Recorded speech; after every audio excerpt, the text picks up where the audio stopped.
Happy Sunday night, folks. I hope you're doing well. At least I hope this is going to post on Sunday night. It's getting a little bit late.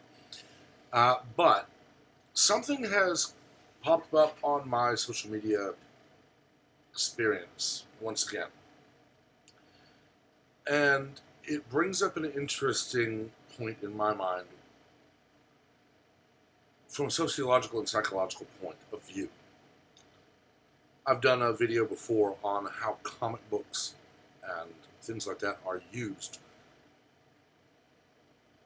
in the study of history.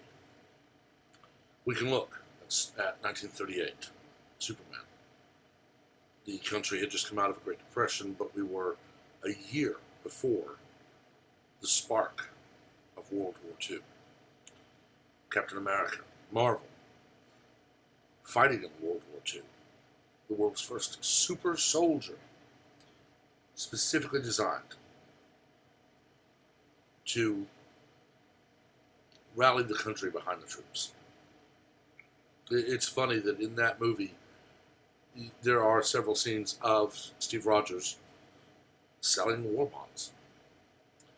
It's exactly what Marvel Comics' character was used for. To promote people going without meat certain days, so there was meat for the soldiers. Helping recycle metal, so there's bombs and bullets. Selling bonds. We even saw it in the 60s and 70s and 80s on TV. Colonel Sherman Potter on MASH when he was making his evening announcement at the camp, 4077. Buy and buy bonds. You could tell that that was a part of society. That character had obviously been the one who sold bonds on the radio. But comics speak more to sociology and psychology than they do to history, in my mind. Comics, cartoons, movies, television, literature, they portray the world as it is, and it doesn't change. There was a point in the last several years where I believe it was Warner Brothers who issued a statement they would not be sanitizing their cartoons. If you look back, Song of the South, definitely would never even be made in the modern era. It was made decades ago.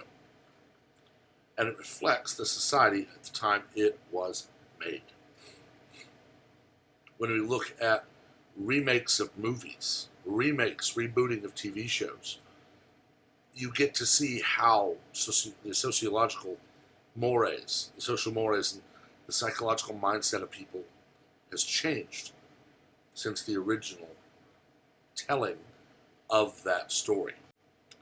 What sparked this line of thought for me was a discussion about Superman 2 versus Man of Steel. The argument has always been, Superman doesn't kill. Wonder Woman doesn't kill because it's too easy for them. Both of them are stronger than everyone around them, faster than everyone around them, so much harder to kill than everyone around them, that there's never a point where they can't stop someone from killing without killing that person. Batman doesn't kill because he watched his parents gunned down as a child. That's not true for any of them. When you look at stories like the one set against Darkseid, Apocalypse, look up on YouTube, I feel like I'm living in a world of cardboard. It's one of the best speeches, monologues that Superman has ever given, and it's an animated series where it is. And he's going all out. He is wailing on Darkseid. These are punches that would liquefy a human body. And Darkseid's taking it. Superman realizes this person is as strong and as invulnerable as I am. I am not at an advantage. I'm at the same level. And he fights him that way. In Superman 2, when we had Gene Hackman playing Lex Luthor, Terrence Stamp as Zod. Zod was a political mind, a megalomaniac, who simply wanted to rule. Ursa, his first lieutenant, Non, his muscle. Superman tricks him into thinking anyone who goes into this little bitty chamber will be stripped of their Kryptonian abilities, when in fact that chamber protects the Kryptonian. Superman crushes Zod's hand, throws him into a crevice that leads to God only knows what. Lois does the same to Ursa. Non just falls in because he's mindless muscle. They all died. That is the understanding. You didn't see it. You just saw them fall. You could make the argument they're frozen on ice, but they were made human. That would kill them. Superman was perfectly willing to kill them. Superman 3, the Christopher Reeve reference from Crisis on Infinite Earths. Ralph said, it's the second time I've gone nuts and fought myself. That proves that Ralph's character is Kingdom Come Superman, the canon from Reeves' movies. Clark, the personality we all know as Superman, perfectly willing to kill off that other character. And does. Even though, yes, he's killing off a side of himself. It still shows that Superman is not a character who will never kill. Superman is a character that it takes so long to get to that point where he will kill. In my mind, Snyder's Man of Steel shows that in a better way. Okay, you look back at Superman 2 with Christopher Reeve. He simply just made Zod human, threw him into the ice, killed him with no more thought than swatting a fly. Whereas when you get to Cavill, they're on the ship. Zod, played perfectly by Michael Shannon, says, if you destroy the ship, you destroy Krypton. And he actually pauses and then says, Krypton had its chance. He's going to save Earth, destroys the ship. The Phantom Drive sends the other ship into the Phantom Zone, showing perfectly Superman's actual power because he outflies a black hole to save Lois. But then the fight against Zod, where Zod says, if you love these humans so much you can watch them die. He's got the heat vision going. He's going to kill that family. Kal-El is begging him to stop until there is no other choice. And he's fighting someone with his own abilities, and he's trying to save them. And when there is literally no choice, he kills him. And it destroys him for a second. You can hear the pain that we never actually got from Christopher Reeve. To me, that shows that Zack Snyder has a very strong understanding of the character, of the mindset of someone who, I can be hit with a nuclear weapon, and all I need to do is soak up yellow sun radiation. I can get shot with a chain gun, shot with a 45 ACP in the eye, and they bounce off. I can bathe in lava, survive in the coldness of space. Nothing here can kill me. But he's not unwilling to kill. It just takes so much more to get there. It shows, in my mind, the perfect, and I do mean perfect, example of when should defending your own self or others mean you take a life. You have a being who cannot be killed except by members of his own species or remnants of his own planet. And so far, between Reeve and Cavill, they've killed 4 times. Reeve killed Zod and his dark self. Cavill killed Zod and Doomsday. Gave his own life fighting Doomsday because he was holding kryptonite. But it literally got to a point where you could tell there is no other choice. If I don't do this now, innocents will die. Batman doesn't seem to have that switch. He won't kill. But if you look at Affleck's Batman with the whole Bat brand, he knows they're going to die in prison. Still does it. He may not kill them, but he caused their death. Now, granted, yes, I know Affleck's Batman was heavily based on the Dark Knight Rises series, where Batman has retired and then has to come back.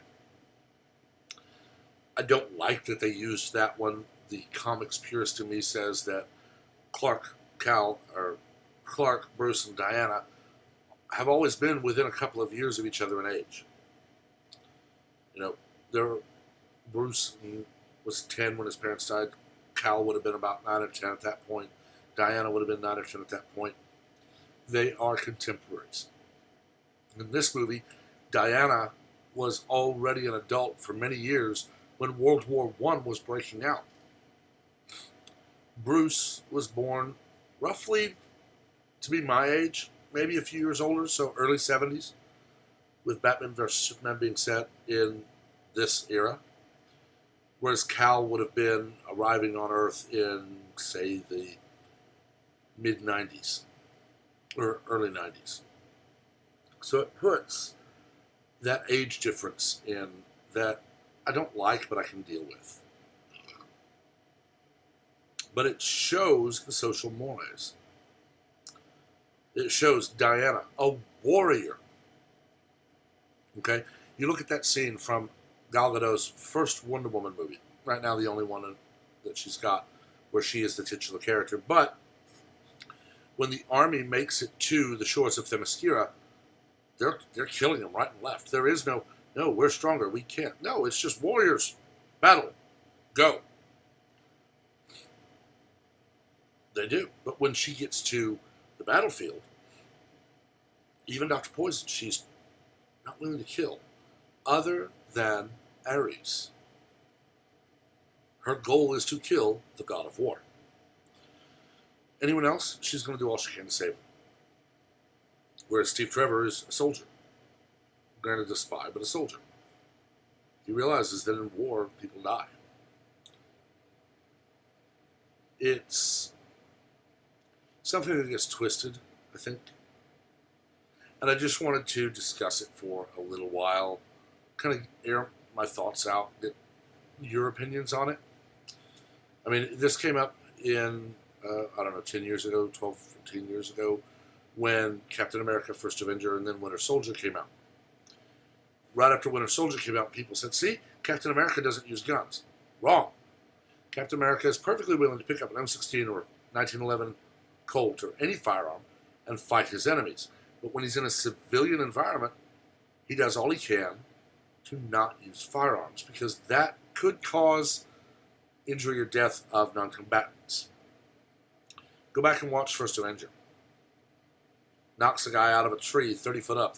He's dead. If not from the impact of that shield, from hitting the ground. You see him at Colt 1911 firing. When you get to Avengers, grabs that M16 while Tony's trying to fix the engine, and he's just going at it, keeping the Hydra soldiers away. Well, Loki's people away. It's not, in any of those cases, a mindset of, I won't kill, or I will never touch a gun. It's a mindset of, I know when I have to and when I don't have to and when I shouldn't. It's a mindset of, I've trained for this. I've studied for this. I know myself. I know my mission. I know my capabilities. And I know the capabilities of others. And if they're weaker than me, I shouldn't go all out. It's an angle of this that I don't think gets discussed often enough. The only person I've ever really heard go into this amount of detail is Kevin Smith. And honestly, Smith should be permanently on the payroll for Warner Brothers and Marvel, and they should agree to share him. The man knows more about comic books than I'd say anyone alive today, because now we've sadly lost Stan Lee. But Kevin Smith knows his stuff.